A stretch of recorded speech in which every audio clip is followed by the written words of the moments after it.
Lummis says the US is falling behind the EU, UK, and UAE on crypto rules. US Senator Cynthia Lummis used a blunt comparison to make her case for crypto legislation. Europe has its framework, the UK has its framework, the UAE has its framework, and the United States still does not. She made the remarks in comments shared by Cointelegraph on June 29, 2026, framing the gap as the reason American firms keep setting up shop abroad. The argument is not new for Lummis, who co-authored earlier market structure proposals, but the timing gives it weight.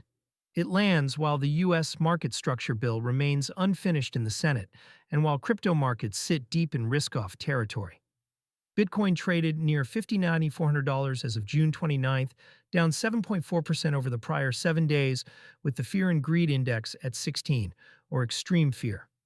The framework she is comparing against each jurisdiction Lummis named has a live-named rulebook. The EU runs MyCA, a single set of rules that applies across all member states and tells a stablecoin issuer or token project exactly which license it needs and who supervises it.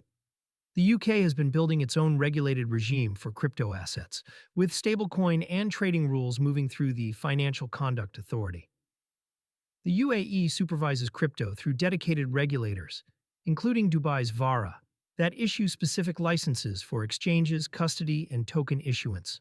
The common thread is predictability. A company that sets up in the UAE or applies for a license in the UK knows in advance which agency it answers to and what it has to file. That is the contrast Lummis is drawing. In the US, the SEC and CFTC have spent years disagreeing over which tokens count as securities and which count as commodities, leaving builders to guess. The offshore pull is the real argument. Lummis has framed the same point before in starker terms, warning that the US risks ceding digital asset leadership to Europe and China if Congress does not act. The mechanism she describes is straightforward. When a firm can launch a stablecoin product or a tokenized fund in a jurisdiction with clear rules, the appeal of staying in one where enforcement comes through lawsuits rather than legislation fades. This is visible in the card and payments market that SpendNode tracks. Several issuers roll out in MyKA-covered Europe, the UK or the UAE first, then bring products to the US later, if at all, because the licensing path overseas is mapped and the US path is not. For American users, the practical result is fewer live options and longer waits for products that are already shipping elsewhere. A statement, not a vote. Be precise about what this is. Lummis made an argument, not a procedural move. No bill advanced, no committee voted, and no agency-issued guidance off the back of these comments. She has separately signaled that she expects market structure legislation to become law on a 2026 timeline, but that remains a projection rather than a scheduled vote.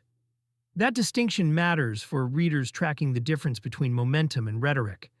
The U.S. has shipped concrete crypto policy this year, including a federal CBDC ban that cleared both chambers, so Congress is not idle on the topic. Market structure, the piece that would actually assign clear regulators to spot crypto trading, is the part that keeps slipping. The takeaway for users. For anyone choosing a crypto card, exchange, or stablecoin product, the regulatory address still shapes what is available. Providers anchored in MyCA Europe, the UK, or the UAE tend to offer the widest live menus right now, while US availability depends on each issuer's read of unsettled rules. Lummis is betting that gap closes in 2026. Until a bill is actually signed, the safer assumption for US residents is that the menu stays narrower than the one Lummis is pointing at abroad. You can compare what is live by region on the main crypto card hub,